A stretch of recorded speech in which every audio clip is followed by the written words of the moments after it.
Daniel y vamos a ir al capítulo 8.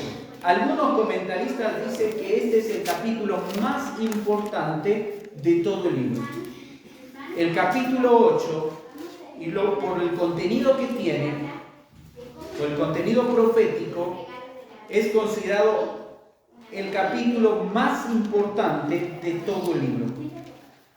Ahora, nosotros llegamos aquí a la segunda parte del libro. Algunos pueden mencionar que esta es una tercera parte también, porque toman el capítulo 1 de manera independiente y del capítulo 2 al capítulo 7 tomarían como una segunda parte y esta como una tercera parte del libro. Pero yo lo estoy tomando como una segunda parte, lo he dividido en dos, del capítulo 1 al capítulo 7, dirigido a las naciones, y del capítulo 8 al capítulo 12, las profecías dirigidas al pueblo de Israel. Es la visión de Dios sobre Israel.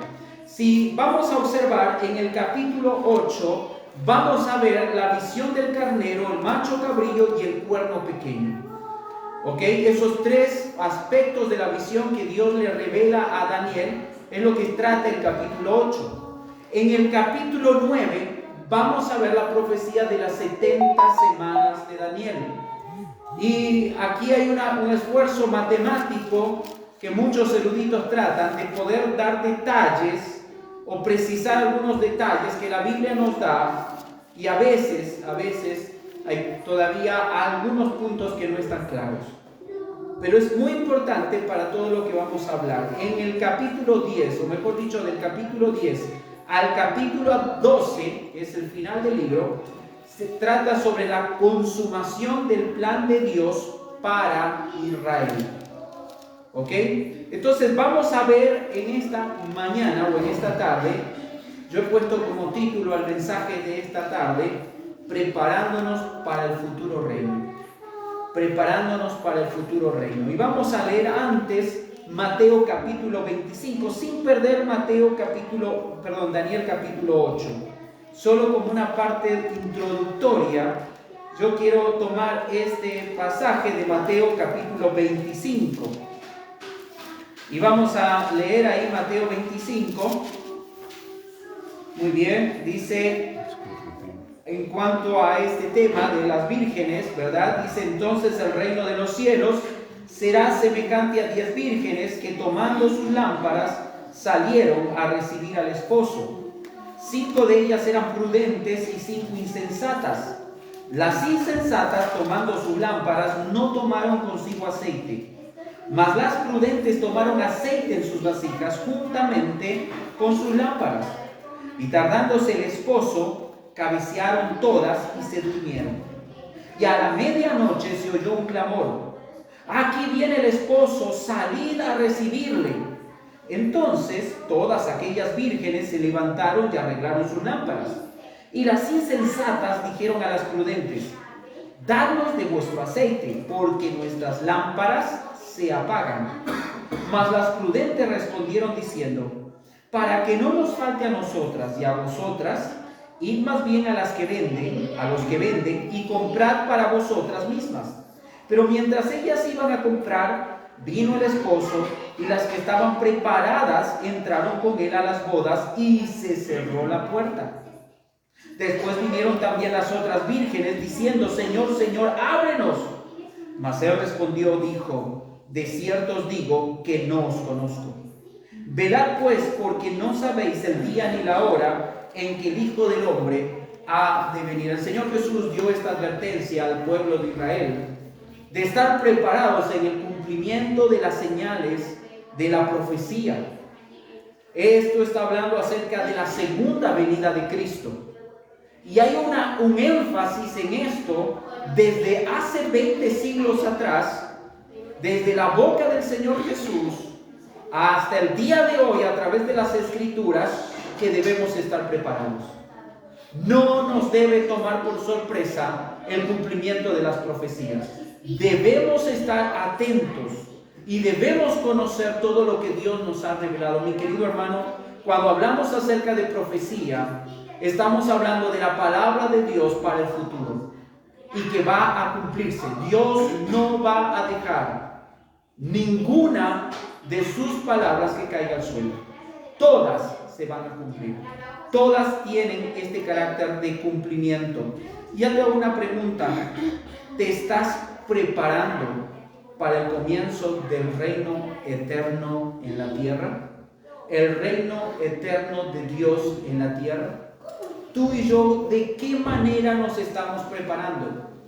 Yo sé que muchos de nosotros que ya estamos pasando los 40, ¿verdad? De pronto ahora sí como se dice, nos cae el 20, ¿verdad?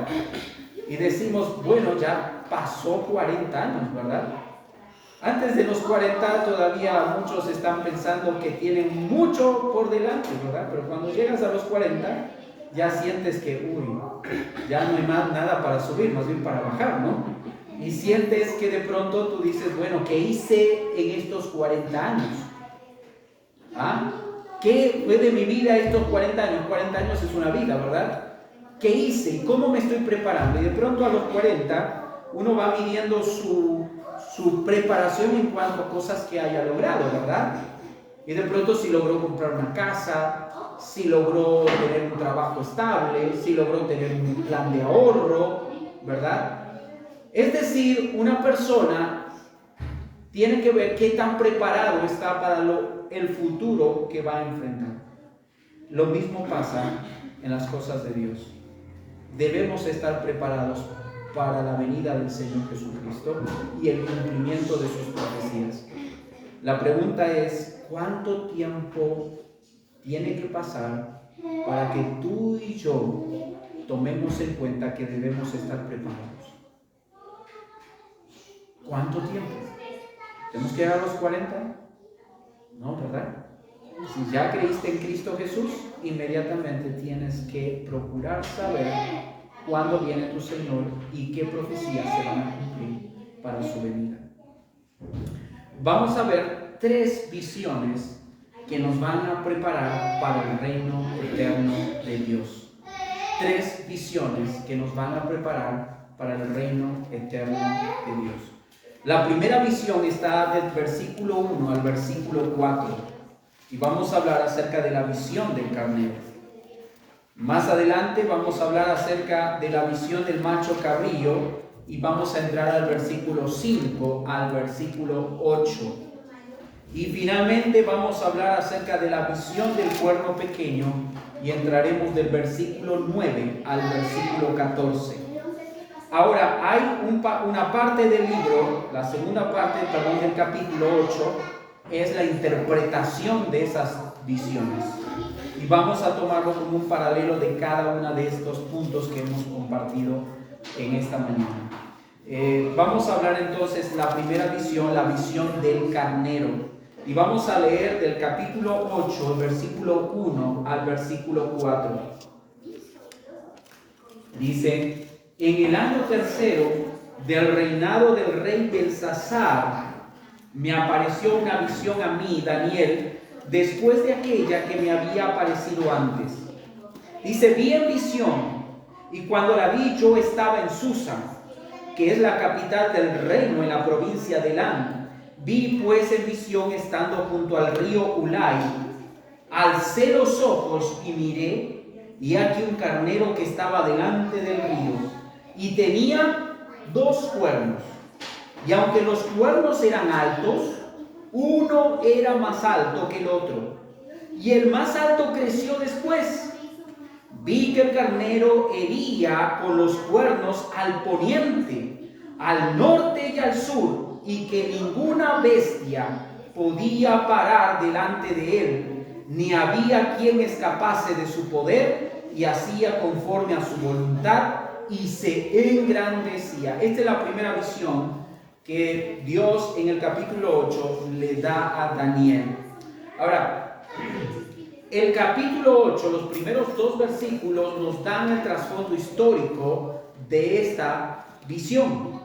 Dice ahí que era el año 3 del reinado de Belsasar. Recuerda que cuando vimos el capítulo 7 era el primer año del reinado de Belsasar, rey de Babilonia, ¿ok? Del imperio de Babilonia. En el capítulo 7 vimos ahí una visión que Dios le da a Daniel. Ya han pasado ¿cuánto? 2 años. Pasaron 2 años y Daniel recibe esta visión. Ahora, ¿dónde se encuentra Daniel? Dice que Daniel estaba en Susa, capital del reino. Es decir, que Babilonia es reemplazada por Susa, la capital del reino, en este reinado de Belsasar. Y esta ciudad capital de Susa se encontraba en una provincia que se llamaba Elam.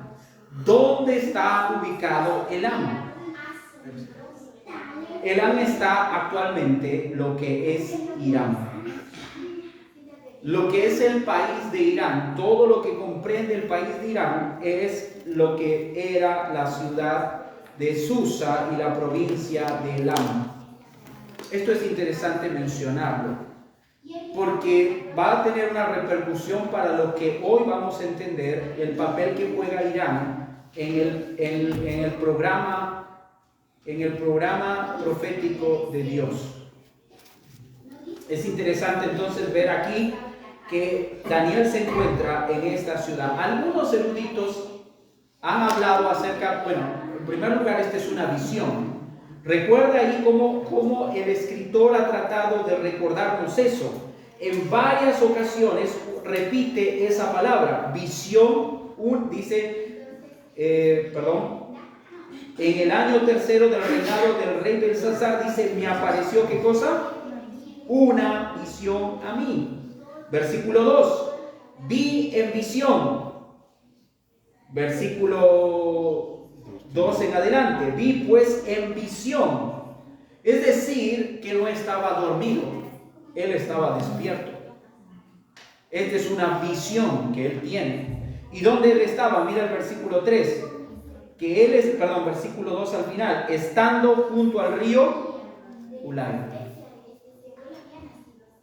En algunos casos se ha visto que es el mismo lugar o un lugar parecido en el cual los profetas buscaban el tiempo para orar y adorar a Dios.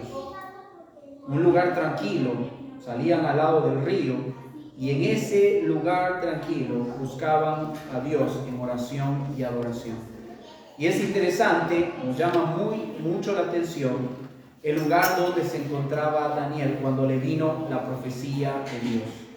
Estaba orando y adorando. Estaba orando y adorando. Cuando Dios le dio esa profecía a Daniel. Si bien es cierto, nosotros estamos convencidos que Dios no va a traer más profecía hoy a la iglesia, porque toda su profecía ya ha sido revelada y escrita y registrada en su palabra. Estamos seguros de que Dios puede darnos comprensión y entendimiento de estas verdades cuando tú y yo lo buscamos de corazón, en oración y adoración. Cuando estamos buscando la presencia de Dios en nuestra vida. Mira el versículo 3. Literalmente dice la escritura que él alzó los ojos y miró, y aquí un carnero. Un carnero. Usted conoce un carnero, ¿verdad? ¿Sabe qué es un carnero? Una oveja, ¿no? Este carnero tiene 2 cuernos. Y no pequeños, eran cuernos altos, dice. Pero uno de ellos, dice el versículo 3, era más grande que el otro. Pero no solamente era más grande que el otro, dice, este creció mucho más todavía.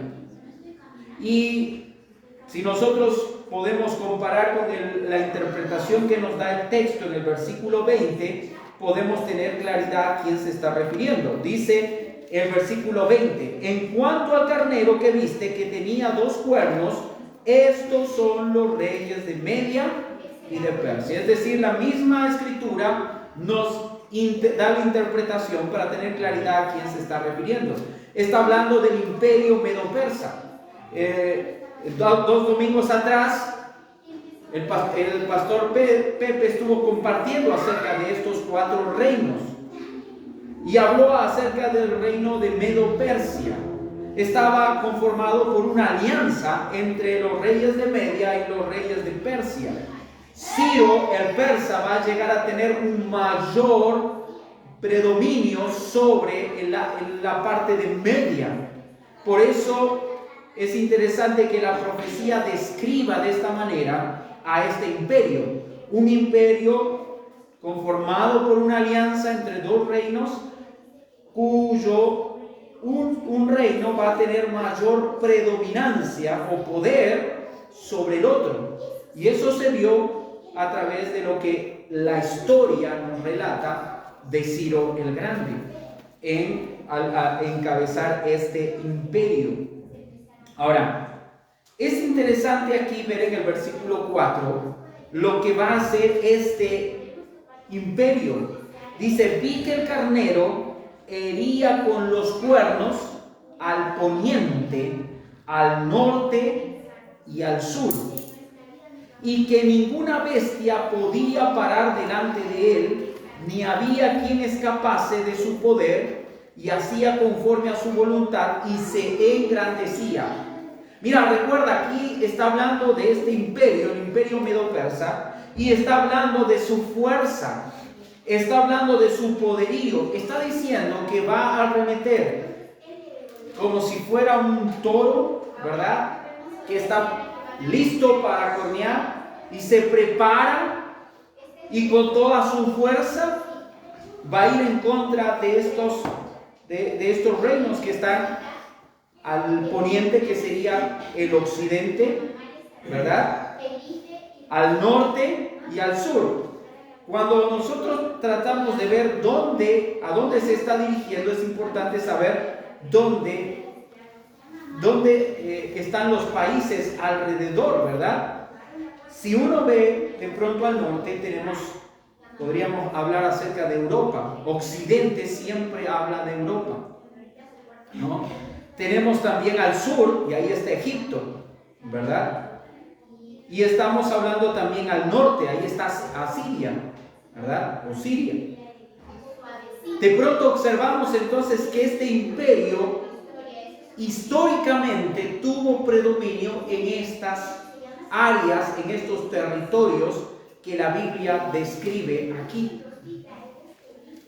Este imperio medo-persa creció de una forma increíble y poderosa, ¿no? Ustedes pueden ver ahí las grandes batallas que los medo-persas pelearon, las guerras médicas, ¿verdad? Esas grandes batallas que tuvieron también con los griegos, los vamos a ver más adelante. Pero este imperio que tiene tanta fuerza, mira lo que dice: él va y ninguna bestia podía pararse delante de él. Es decir, cuando hablamos la Biblia menciona acerca de bestias, está hablando de imperios. Ningún reino, ningún imperio podía pararse delante de él. Era muy poderoso. Y dice que nadie podía escaparse de su poder, y dice que hacía conforme a su voluntad. ¿Y qué más? Se engrandecía. Este imperio que surge del oriente va a ir en contra de todos los reinos que están en occidente, en el norte, el sur, es decir, Europa, Asia y África. Y este imperio va a tener un gran predominio en el futuro. Quiero que podamos observar algunas reglas de interpretación en este punto. En primer lugar, cuando interpretamos profecía, tenemos que ver que la profecía puede tener un cumplimiento cercano y un cumplimiento futuro. La profecía puede tener un cumplimiento parcial o un cumplimiento total. A eso llamamos un doble cumplimiento o triple cumplimiento. ¿Por qué digo esto? Porque hasta este momento estamos viendo nosotros de aquí hacia el pasado lo que sucedió con el imperio medo-persa. Y capaz tú puedas decir: bueno, eso ya pasó. ¿Qué tiene que ver eso conmigo hoy? Y si te dijera que estos reinos van a resurgir en el futuro, ahí sí tiene importancia lo que nosotros vamos a estudiar el día de hoy. Aquí dice que este imperio se va a engrandecer. Ahora, hay otro elemento en cuanto a reglas de interpretación que tenemos que tomar en cuenta. Hay cierto señalamiento profético aquí en el capítulo 8 que nos hace pensar que no solamente tenemos que ver el cumplimiento cercano o parcial de esta profecía, que está aplicado al imperio medo-persa, ¿verdad?, en el pasado, sino también mirar hacia un cumplimiento futuro, un cumplimiento total más adelante. Vamos a observar algunos versículos. Fíjate el versículo 17. Dice ahí: vino luego cerca de donde yo estaba y con su venida me asombré y me postré sobre mi rostro, pero él me dijo: entiende, hijo de hombre, porque la visión es para el tiempo del fin. Aquí hay un marco profético, un lineamiento profético que nos está mostrando que es para el futuro, para el tiempo de fin. Mira el versículo 19. Y dijo: he aquí, yo te enseñaré lo que ha de venir. ¿Cuándo? Al fin de la ira. Porque eso es para el tiempo del fin.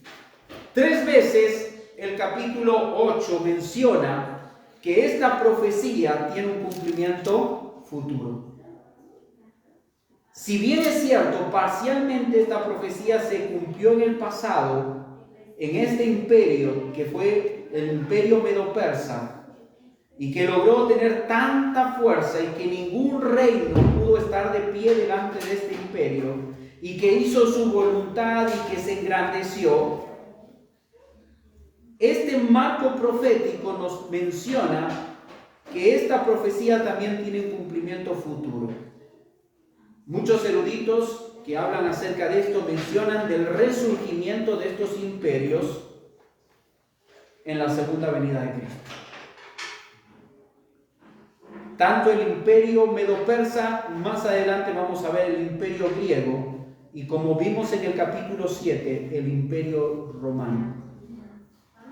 Vamos a ir entonces a seguir observando estos principios que podemos tener de parte de la Escritura. Ahora, esta primera visión, mi querido hermano, nos prepara para el futuro reino. Tenemos que entender entonces que la palabra de Dios se va a cumplir, que todo lo que está aquí Dios nos los ha dado para que nosotros podamos saber los tiempos y poder estar preparados para cuando se cumpla la palabra de Dios. Así que esta primera visión tiene que ver con el imperio medo-persa. Este imperio, ojo, Daniel está profetizando antes que sucediera. Daniel está en el imperio babilónico. Muchos años después va a venir el imperio medo-persa y va a destruir al imperio babilónico. Así que esta profecía se cumplió en el pasado, cuando el imperio medo-persa surgió y aplastó al imperio babilónico. Pero más adelante va a venir otro imperio que va a aplastar ¿a quién? Al imperio medo-persa. Y eso también sucedió. Vamos a ver la segunda visión, el macho cabrío, versículo 5 hasta el versículo 8.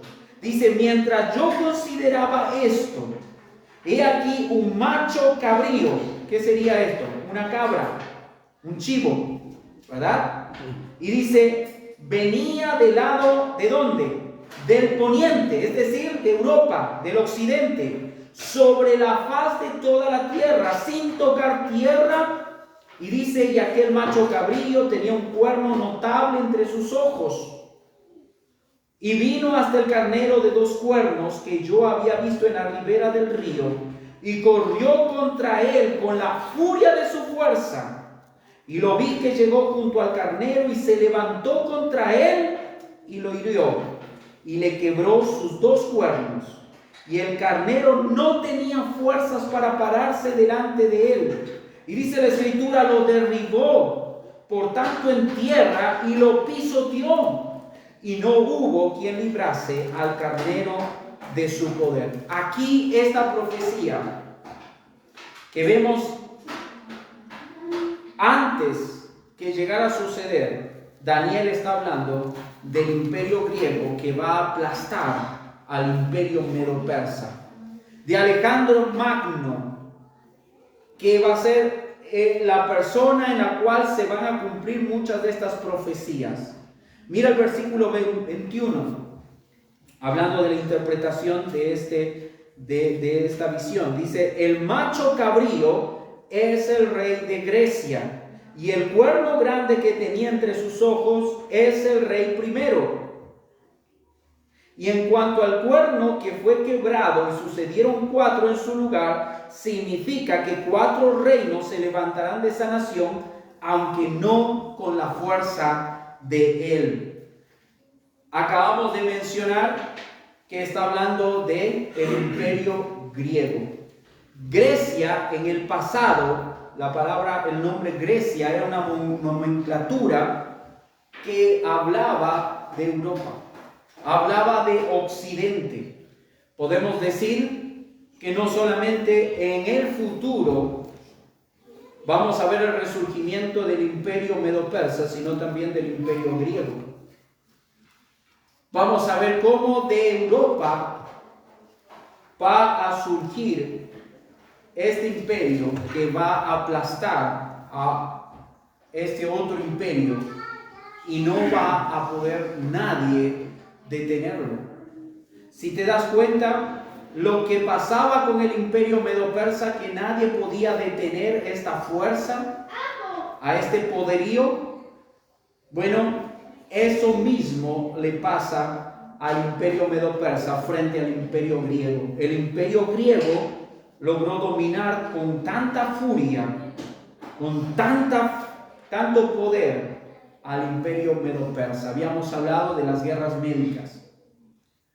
Ahí vemos la estrategia de los griegos de dominar, de vencer a sus enemigos. Ustedes tienen ahí las grandes batallas, ¿no es cierto? Han visto la película Los 300. Y cómo esos 300 con su líder, su general, lograron detener las fuerzas de Darío III, ¿no es cierto? Para que no entrara a las ciudades griegas y de esa manera poder vencerlo. 300. Las dimensiones del imperio griego frente al imperio medo-persa en cuanto a ejército siempre fueron de 5-1. El imperio medo-persa era 5 veces más grande que el imperio griego. Sin embargo, la astucia, la fuerza, la estrategia logró vencer al imperio medo-persa, y Alejandro Magno en solo 13 años logró conquistar la mitad del mundo. A los 32 años ya Alejandro Magno fue el hombre más poderoso de la tierra. Y eso está describiendo aquí. Vemos cómo la profecía, ojo, 200, 300 años, Daniel está en Susa, está recibiendo una visión, sin embargo Dios le está dando una profecía de algo que se va a cumplir de una manera tan exacta en el futuro. Otra vez, el marco profético del capítulo 8 nos dice que esta profecía tiene un cumplimiento cercano, parcial, y un cumplimiento futuro y total. Parte de este cumplimiento, o el primer cumplimiento de esta profecía, va a ser justamente en el imperio griego y en Alejandro Magno. Sin embargo, por todo lo que vamos a observar aquí y por el marco profético que nos señala que debe tener un cumplimiento futuro en los últimos tiempos y al final de la ira, estamos hablando de que esto también va a tener un cumplimiento en el futuro. Algunas observaciones que vamos a hacer acerca de este imperio. Número 1, proviene de Europa, del poniente, occidente. Segundo lugar, se mueve de manera sobrenatural, no toca tierra. prácticamente dice que está volando sobre la tierra. Cuando algunos eruditos han tratado de ver esto en Alejandro Magno, en su estrategia, era la velocidad con la cual Alejandro Magno llegó a conquistar estos reinos. La manera como realmente logró tener el poder en tan corto tiempo. Pero al ver que esta profecía también tiene un cumplimiento futuro, un segundo cumplimiento, podemos observar aquí algo sobrenatural, algo no obviamente satánico que va a estar actuando aquí de una manera que va a empoderar a este reino en el futuro. En tercer lugar, viene para destruir al carnero. Este surgimiento de este imperio es para destruir al otro. Y dice que en su mejor momento, este macho, este chivo o cabra que tiene un cuerno notable, un cuerno grande, dice ese cuerno es quebrado, ¿no? Y en su lugar, dice que surgen 4 cuernos grandes orientados a los 4 vientos, es decir, que este reino no termina, se expande.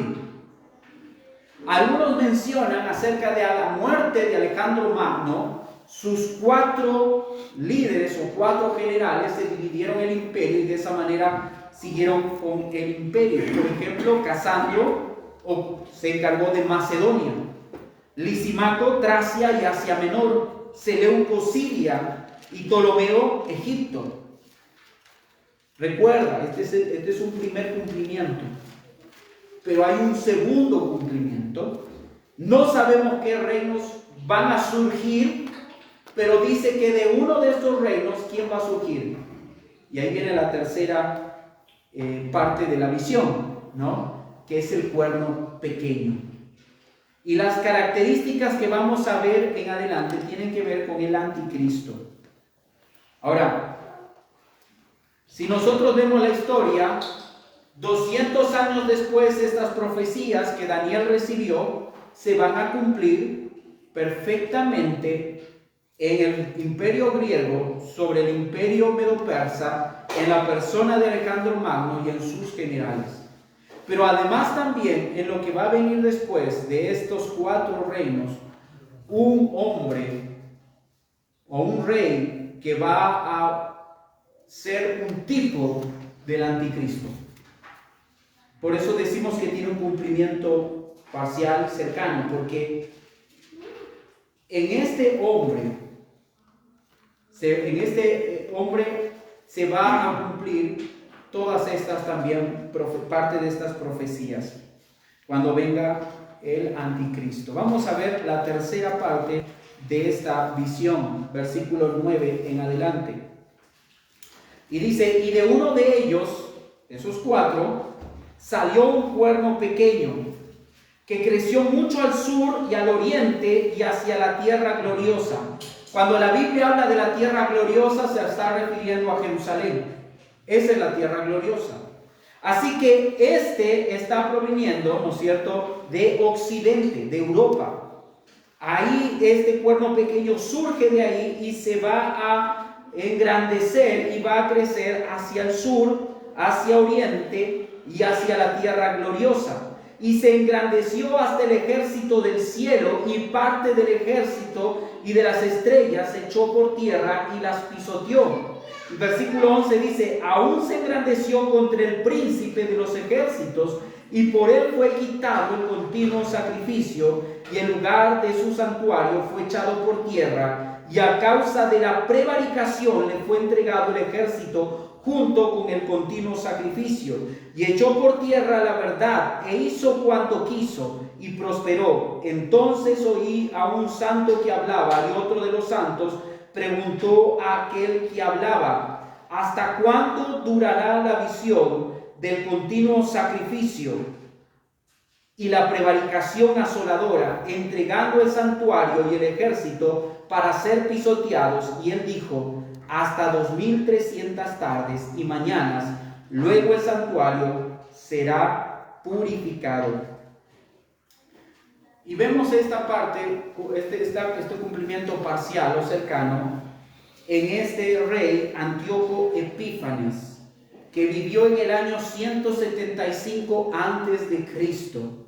¿Quién fue Antíoco Epífanes? Viene del cuarto reino, el tercero, Seleuco. De este tercer reino, viene de esa dinastía este rey que se caracterizó por su crueldad con el pueblo judío. Se caracterizó, hizo cosas que fueron el cumplimiento de esta profecía. Date cuenta aquí algunas cosas importantes que vamos a observar. Número 1, crece mucho hacia el sur, al oriente y hacia la tierra gloriosa. Su poder se va a dirigir hacia esos lados. En segundo lugar, se va a engrandecer hasta el ejército del cielo. Ahora, aquí hay un tema muy confuso. Algunos eruditos hablan de que esto pertenece o se refiere al pueblo de Dios. Otros están hablando de que está hablando de los ángeles. Y está hablando cuando habla acerca del príncipe de los ejércitos, se está refiriendo al arcángel Miguel. Recuerda que estamos hablando de un cumplimiento futuro, lo que va a suceder en el futuro también. Y va a haber una guerra cósmica. Miguel y sus ángeles van a enfrentar a Satanás. Va a haber una guerra en los cielos.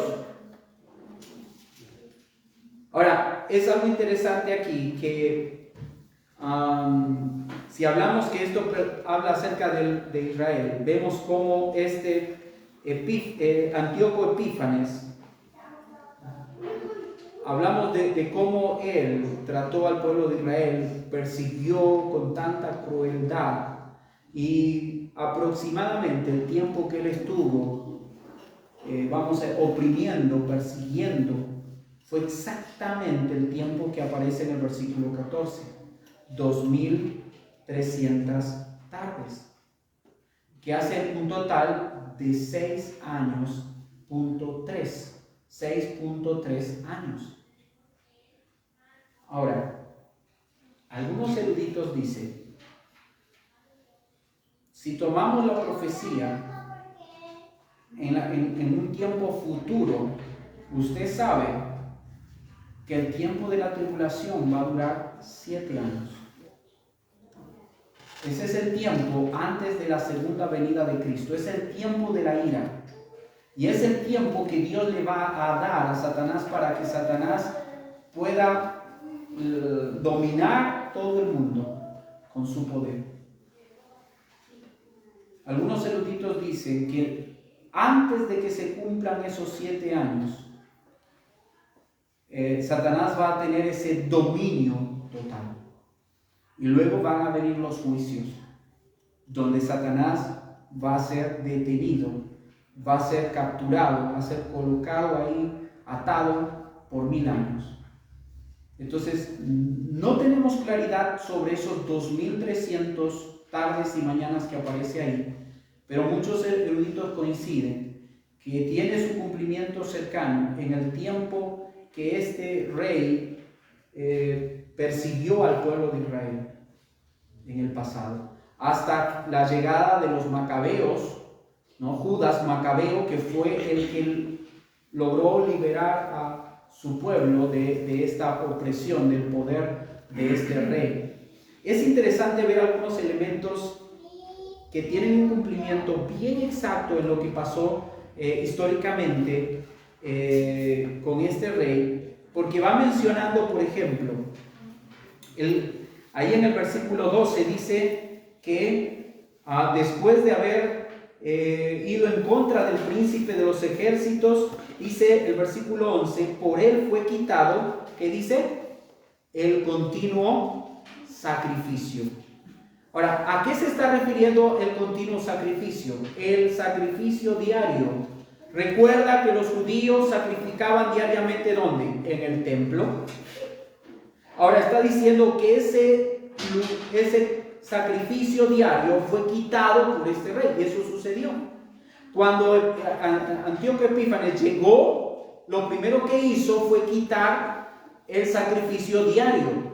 ¿Qué más hizo? Dice, y el lugar de su santuario fue echado por tierra. ¿Sabes qué?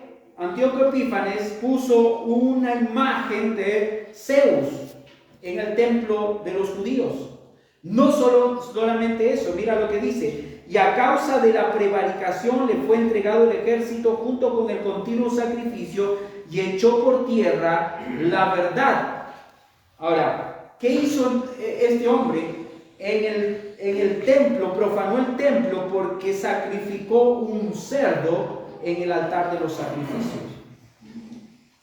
Hasta que Judas Macabeo fue y limpió y purificó todo el santuario. Justamente lo que menciona el versículo 14. Luego el santuario será purificado. Es decir, que vemos ahí en Antíoco Epífanes el cumplimiento parcial de esta profecía. Pero ¿dónde podemos ver que esta profecía se cumpla en el futuro? Bueno, lo podemos ver en la figura del anticristo. Vamos a ir al capítulo 7 solo para mencionar algunas referencias del anticristo. Lo que estoy diciendo es que hay una conexión entre el capítulo 8 y el capítulo 7. Hay algunos eruditos y algunos comentaristas que no ven una conexión entre el capítulo 8 y el capítulo 7. Algunos van a decir que esta profecía solo y exactamente se cumplió en el Imperio griego, en Alejandro Magno, en sus 4 generales y en Antíoco Epífanes. Pero este tipo de conclusiones proféticas tienen un problema. El marco o el señalamiento profético que marca el capítulo 8. 3 veces menciona que esto es para el tiempo del fin.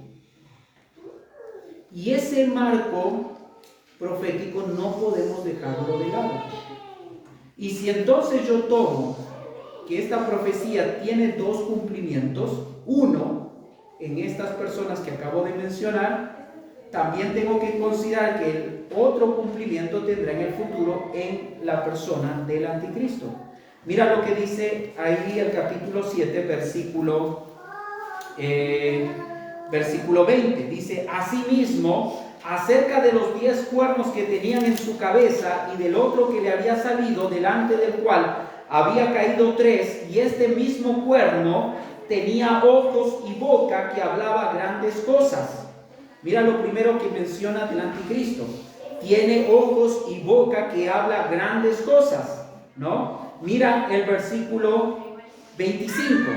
Y hablará palabras contra el Altísimo, y a los santos del Altísimo quebrantará, y dice, y pensará en cambiar los tiempos y la ley, y serán entregados en su mano hasta el tiempo y tiempos y medio tiempo. Está hablando de 3 años y medio. Este anticristo que menciona capítulo 7, hay ciertos elementos que también tienen conexión con el capítulo 8. Mira el versículo 23. Y al fin del reinado de estos, cuando los transgresores lleguen al colmo, dice, se levantará un rey altivo de rostro y entendido de enigmas, y su poder se fortalecerá, mas no con fuerza propia, y causará grandes ruinas, y prosperará, y hará arbitrariamente, y destruirá a los fuertes y al pueblo de los santos. ¿Quién es el pueblo de los santos? Israel. Versículo 25. Con su sagacidad hará prosperar el engaño en su mano, y en su corazón se engrandecerá, y sin aviso destruirá muchos, y se levantará contra el príncipe de los príncipes, pero será quebrantado, aunque no por mano humana. Muchas de las cosas que vemos aquí en esta tercera parte de la visión tiene conexión con el anticristo, por lo tanto tiene un cumplimiento futuro que espera todavía en cumplirse. Vamos a observar algunas cosas que tienen que ver con la figura del anticristo. ¿Tenemos más información de esto en el Nuevo Testamento? Sí. En primer lugar, ¿qué significa anticristo? Anticristo tiene 2 significados. Obviamente el que se opone. ¿A quién? A Cristo. Y lo vemos aquí. Tiene ojos y boca que habla grandes cosas. ¿Y qué más? Y habla palabras contra el Altísimo. ¿No? Este anticristo va a querer cambiar las leyes. Ahí dice que va a actuar arbitrariamente. Ahí dice que va a aplastar a los santos de Israel. Ahí dice que va a destruir a los fuertes y a los pueblos de los santos. Así que yo veo una conexión en el capítulo 7 y en el capítulo 8 en el cumplimiento futuro de la figura del anticristo. Ahora, no solamente el anticristo es alguien que se opone a Cristo. El anticristo también es uno que trata de tomar el lugar de Cristo. Por eso es aquel que se va a sentar en el trono de Cristo y va a decir que Él es el Mesías. Es más, hay palabras en el capítulo 8 que se usan para el Mesías. Es las mismas palabras cuando habla de que surge el cuerno pequeño para hablar acerca de un Mesías. Vamos a leer algunos pasajes que nos van a ayudar a ver cómo tú y yo tenemos que tener en cuenta este tema de la venida del anticristo. El anticristo no solo es una persona, también es un espíritu. Vamos a ver ahí Apocalipsis capítulo 13 en primer lugar. Apocalipsis capítulo 13. Es más, este capítulo 8 del libro de Daniel debe estudiarse en conjunto con el capítulo 13 de Apocalipsis. Vamos a ver los primeros 12 versículos nada más. Dice ahí: me paré sobre la arena del mar y vi subir del mar una bestia que tenía 7 cabezas y 10 cuernos, y en sus cuernos 10 diademas, y sobre sus cabezas un nombre blasfemo. Y la bestia que vi era semejante a un leopardo, y sus pies como de oso, y su boca como boca de león. Y el dragón le dio su poder y su trono y grande autoridad. Vi una de sus cabezas como herida de muerte, pero su herida mortal fue sanada. Y se maravilló toda la tierra en pos de la bestia, y adoraron al dragón que había dado autoridad a la bestia, y adoraron a la bestia diciendo: ¿quién como la bestia y quién podrá luchar contra ella? También se le dio boca, que hablaba grandes cosas y blasfemias, y se le dio autoridad para actuar 42 meses, son 3 años y medio, y abrió su boca en blasfemia contra Dios para blasfemar de su nombre, de su tabernáculo y de los que moran en el cielo. Y se le permitió hacer guerra contra los santos, esto es Israel, y vencerlos. También se le dio autoridad sobre toda tribu, pueblo, lengua y nación. Y la adoraron todos los moradores de la tierra, cuyos nombres no estaban escritos en el libro de la vida del Cordero, que fue inmolado desde el principio del mundo. Si alguno tiene oído, oiga. Si alguno lleva en cautividad, va en cautividad. Si alguno mata, espada, espada, debe ser muerto. Aquí está la paciencia y la fe de los santos.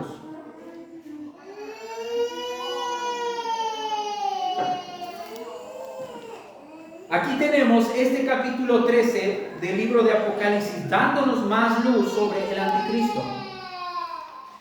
Este surge de las naciones. Ya hablamos acerca de que el mar representa a las naciones. Daniel nos precisa que ese anticristo surgirá de Europa. Si bien es cierto, la profecía del imperio medo-persa, que luego va a resurgir y se va a extender hacia el occidente, hacia el sur y hacia el norte, nos habla de la fuerza que en el futuro llegará a tener el país de Irán. O lo está teniendo. Irán ha crecido en su poderío y en su influencia en todos estos territorios. Esa gran fuerza que va a llegar a tener, ese gran dominio que va a llegar a tener en el futuro Irán, nos habla de pronto también del surgimiento, del resurgimiento en Europa de este nuevo imperio, del cual va a salir el anticristo. Si bien el capítulo 7 nos precisa que que vienen de los 10 reinos que surgen del cuarto imperio, ¿verdad? Del cuarto imperio van a surgir 10 reinos, y de esos 10 reinos le van a dar su autoridad ¿a quién? Al reino del anticristo. Y este va a derribar a 3. Eso es lo que dice el capítulo 7. Ahora, este anticristo no actúa en su poder. Ahí menciona que es empoderado por Satanás. Es decir, que el poder de Satanás lo está empoderando para que él pueda hacer todas esas cosas milagrosas, porque la segunda parte de la visión de la cabra nos menciona ese aspecto sobrenatural. Y el capítulo 13 de Apocalipsis nos vuelve a mencionar que este anticristo actúa en el poder de Satanás, que es el dragón que le da el poder, ¿verdad? Versículo 2.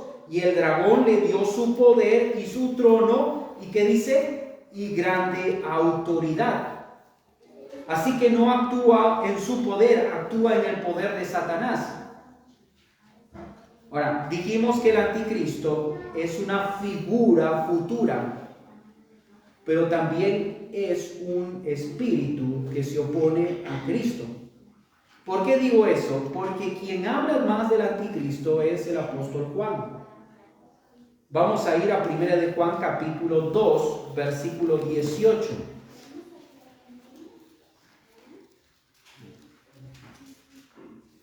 Primera de Juan 2:18 dice: hijitos, ya es el último tiempo, y según vosotros oísteis que el anticristo viene, así ahora han surgido muchos anticristos. Entonces ahí entendemos que no es solamente una figura. Estamos hablando que han surgido, dice qué cosa, muchos anticristos. Uno de ellos, ¿quién podría ser? Acabo de mencionarlo. Profanó el templo. Antíoco Epífanes. Y a lo largo de la historia, yo puedo ver a los césares que persiguieron a Israel. Y puedo observar ahí ese espíritu del anticristo actuando en cada uno de ellos. Podemos hablar de Hitler, por ejemplo, que se ensañaron con odio cruel contra el pueblo de Dios, y que Dios permitió que los vencieran, ¿no?, por un tiempo. Pero Juan nos va advirtiendo a quiénes, a la iglesia. Juan está hablando de los últimos tiempos. Los últimos tiempos ya comenzaron. Ya estamos viviendo los últimos tiempos.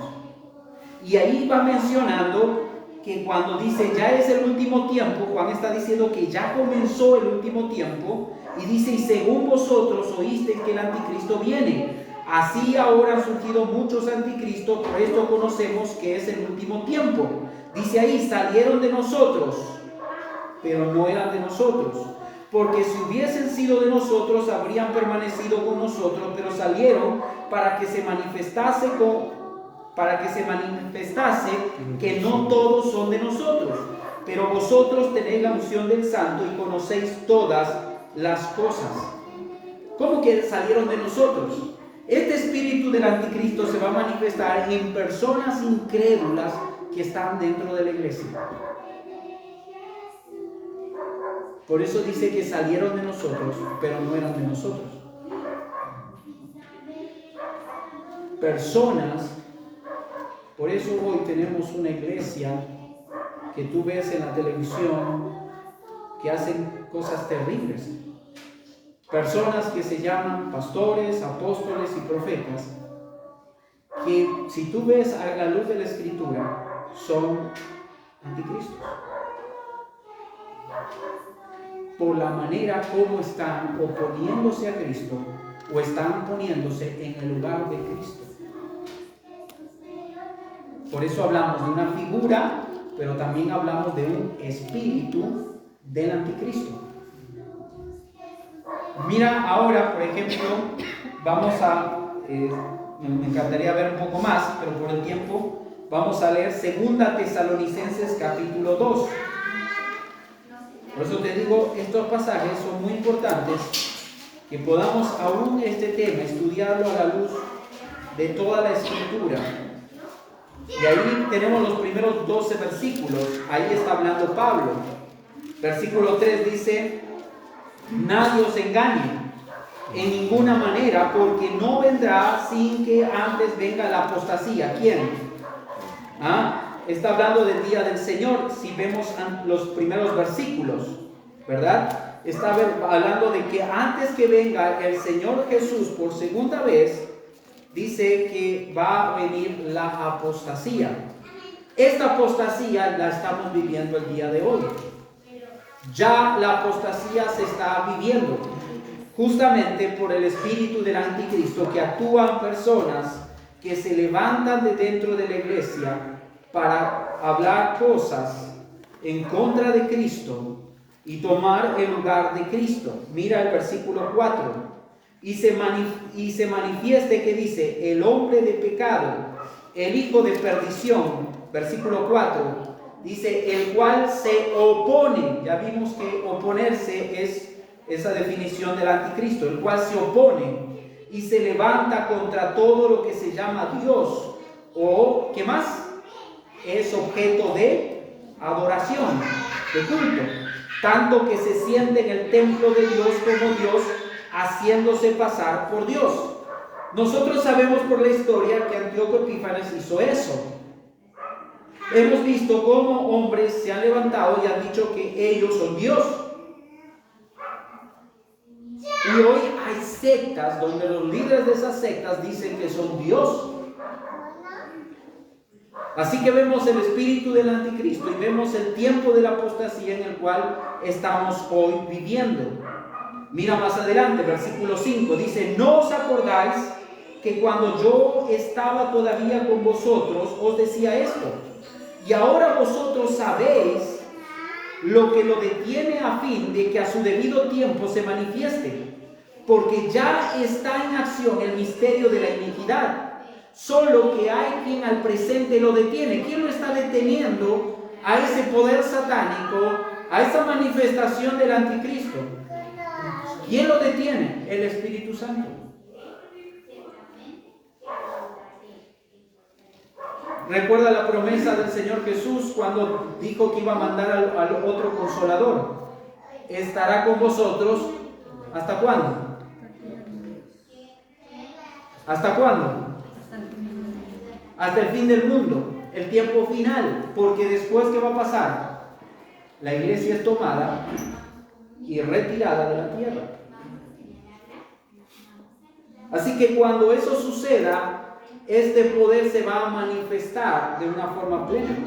Este poder satánico, este poder del anticristo, esta figura del anticristo va a ser notorio, va a ser pleno cuando sea retirado el Espíritu Santo. Dice, porque ya está en acción el misterio de la iniquidad, ya está en acción, Satanás está actuando. Si tú ves todo lo que el sistema de este mundo está haciendo para destruir lo que Dios en su palabra ha enseñado, la familia, por ejemplo. Dios creó un hombre y una mujer, y Satanás dijo, tú puedes ser lo que quieras. Y si te sientes un hombre en cuerpo de mujer, entonces puedes ser un hombre. Si te sientes mujer en cuerpo de varón, puedes ser una mujer. Y hoy Satanás está en acción, oponiéndose a Dios y tomando el lugar de Dios. Ahora, esto nos ha escrito Pablo a la iglesia para que nosotros estemos preparados. Cuidado que te agarre dormido y no te des cuenta lo que está sucediendo a tu alrededor. Ahí está mencionando, versículo 8, y entonces dice, se manifestará aquel inicuo a quien el Señor matará con el espíritu de su boca y destruirá con el resplandor de su venida, inicuo cuyo advenimiento es por obra de Satanás, con gran poder y señales y prodigios mentirosos. Aquí vemos la obra de iniquidad que está actuando y vemos el poder de Satanás a través de este espíritu del anticristo que ya está en acción el día de hoy. Y recuerda, ¿de dónde va a salir? De la iglesia. Es triste, pero es lo que está pasando. Por eso tenemos que ser celosos en cuanto a la enseñanza de la palabra de Dios. Y tú y yo debemos estar cuidando que alguien no venga a movernos de nuestra fe que está basada en la Escritura. Vamos a ver más adelante otros aspectos más del anticristo. Leemos 2 de Timoteo capítulo 3. 2 de Timoteo capítulo 3, versículo 1 al 9.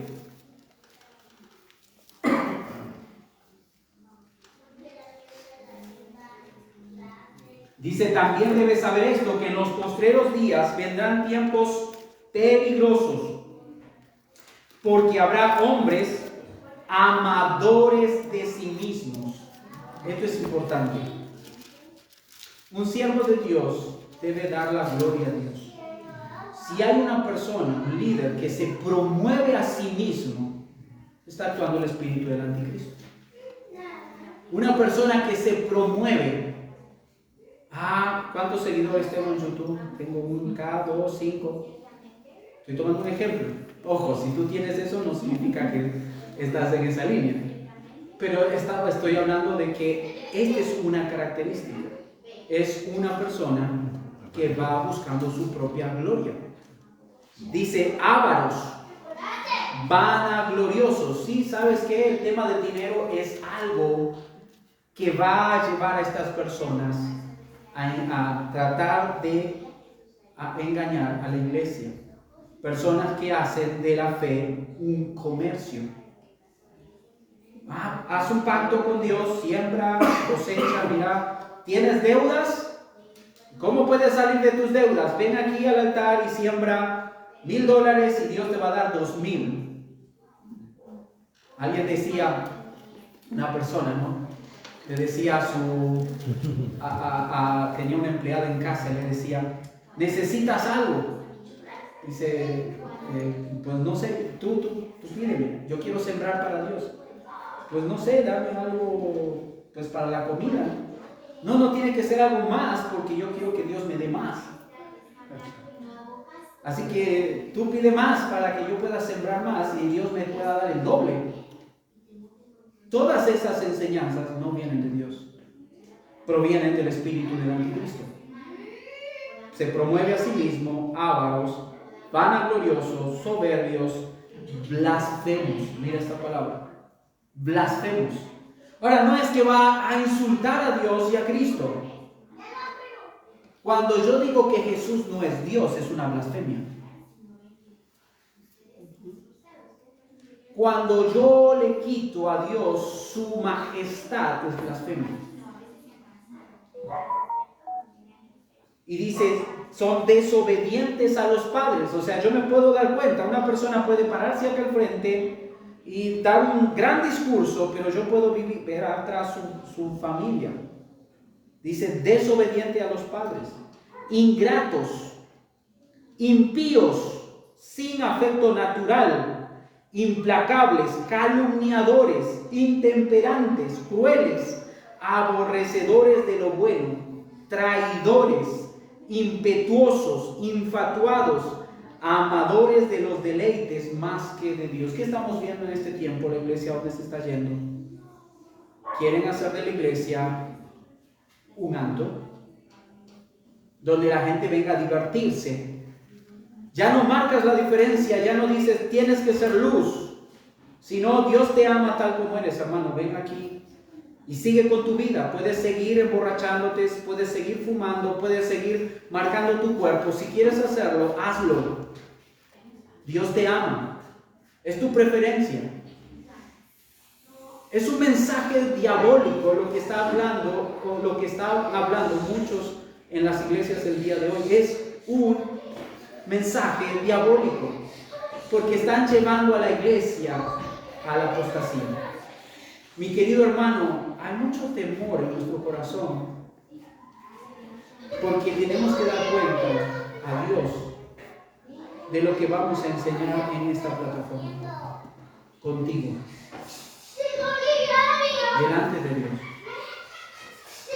Pero este espíritu del anticristo está moviendo a líderes en las iglesias a hablar cosas terribles desde la plataforma, ensuciar el nombre de Cristo, ensuciar el evangelio, ensuciar lo que Cristo hizo en la cruz para que vivamos una vida distinta al mundo. Y ojo, cuando estamos hablando de vivir una vida distinta al mundo, no estamos hablando de que esto tiene que ser algo externo. Porque muchos han confundido esto con el tema de la ropa y del peinado. Estamos hablando de una vida lejos de la práctica del mundo. Mi hermano, esto tiene que caracterizar a un hijo de Dios. Porque si no está el espíritu del anticristo obrando en tu vida, en nuestra iglesia, opacando la gloria y la majestad de Dios. Y mira, dice que tendrán apariencia de piedad. Estas personas que obran en el poder de Satanás, movidos por el espíritu del anticristo, están en las iglesias. Muchos son pastores, muchos están dirigiendo ministerios, pero dice la Biblia que tienen apariencia de piedad, es decir, de afuera puedo ver que ama a Dios. Yo digo, esta persona ama a Dios. Pero cuando vemos todo lo anterior, de que son ingratos, que no honran a sus padres, que buscan lo suyo, el promoverse, la vanagloria, que están detrás del dinero, que están detrás del protagonismo, que son personas intemperantes, crueles, y vamos viendo estas características, niegan la eficacia de la piedad. No están en armonía su vida con lo que ellos están predicando. Y ahí va mencionando otros asuntos más de lo que ellos llevan a hacer a la iglesia. Pero vamos a terminar con 2 de Pedro, capítulo 2, versículo 1 y 3. 2 de Pedro, capítulo 2, versículo 1 y 3.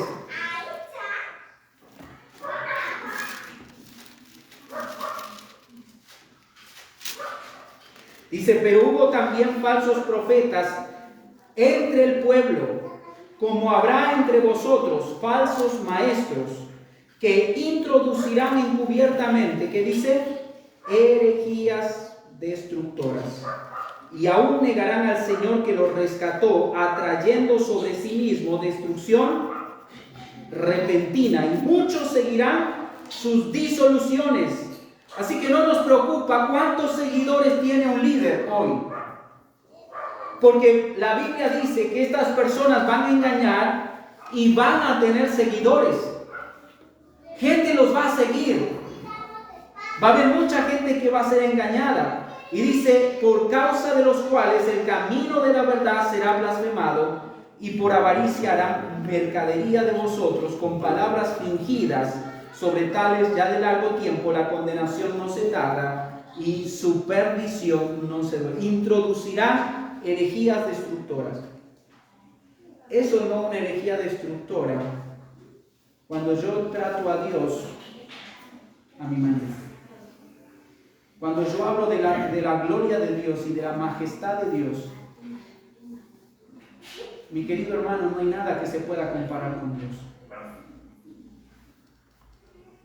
No podemos pensar cómo es Dios porque estamos pensando humanamente. Y tal vez estamos engañándonos pensando que estamos honrando a Dios. Y ojo, ten cuidado, que no seas tú viviendo un cristianismo en lugar de vivir a Cristo en tu vida. Es decir, de tratar de vivir tu vida por encima de la vida de Cristo. Dios quiere que nosotros podamos vivir en libertad. Y algunos cristianos dicen, bueno, esa libertad es vivir como me da la gana. Puedo vivir como me da la gana, ¿no? Si tú realmente tienes el Espíritu de Dios, tú vas a sujetarte a Cristo. y tú vas a tratar de honrar a Dios con tu vida.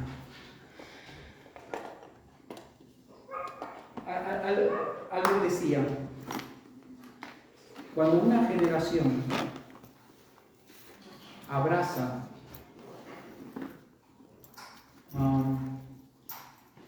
algo que está mal, la siguiente generación de manera natural la adopta y la acepta.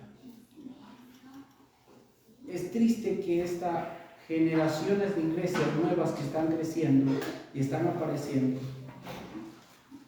líderes quieren parecerse más al mundo. El peligro es que la siguiente generación ya ni siquiera va a mantenerse en el límite, va de manera natural a aceptarlo.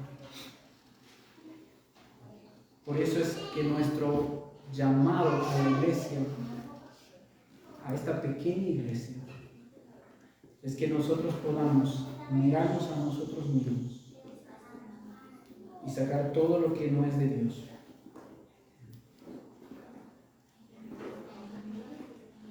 Hemos visto 3 visiones que nos preparan para el reino futuro que va a ser establecido aquí en la tierra.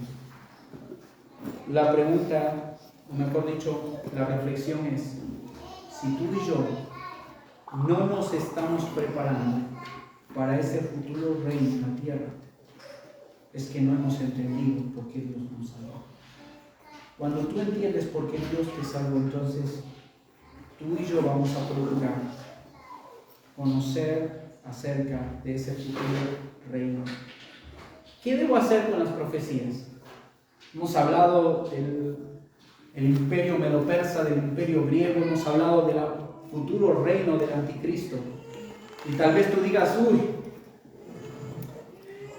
me muero de miedo con todo esto que está pasando. Y todo lo que va, la Biblia dice que se va a cumplir.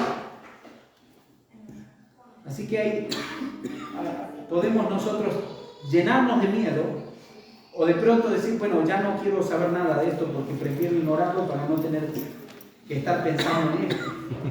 Así que podemos tomar la opción de tener miedo o ignorarlo. Pero el llamado en esta tarde son 3 cosas. En primer lugar, confía en la veracidad de las profecías. Confía en la veracidad de las profecías. Ninguna profecía que Dios nos ha revelado en su palabra va a dejar Dios que se caiga a tierra. Todas se van a cumplir de manera fiel. En segundo lugar, guarda la visión. ¿Qué es lo que Dios le dice a Daniel? Lo que estoy compartiendo es lo que Dios le dice a Daniel. Guarda la visión. ¿Por qué? Porque es para el futuro. Y esto nos habla de la siguiente generación.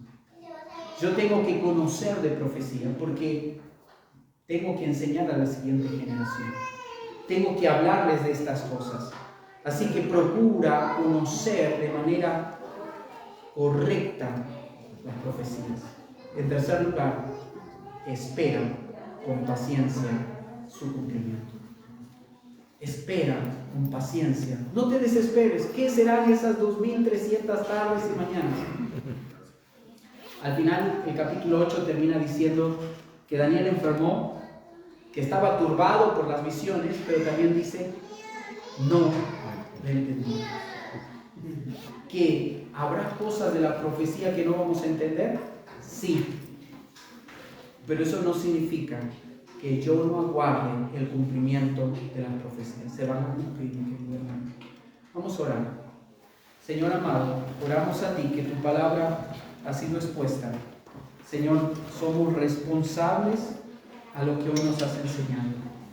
Número 1, de poder, Señor, procurar conocer correctamente estas profecías, guardarlas para la siguiente generación y esperar con paciencia, Señor, sabiendo que todas estas se van a cumplir. Pero también, Señor, el poder estar preparado, y somos responsables en nuestra congregación de poder advertir si alguien viene de parte del enemigo para hacer estragos en esta pequeña congregación. Si alguien es movido por el espíritu del anticristo a hacer cosas como dividir una iglesia, como tratar de meter enseñanzas falsas a la iglesia, que aún nosotros podamos estar atentos y cuidar esta pequeña congregación, que cada uno podamos vivir siendo luz, Señor. Permítenos, Señor, reflejar esa imagen de Cristo a este mundo. Te lo pedimos en el nombre de Jesús. Amén.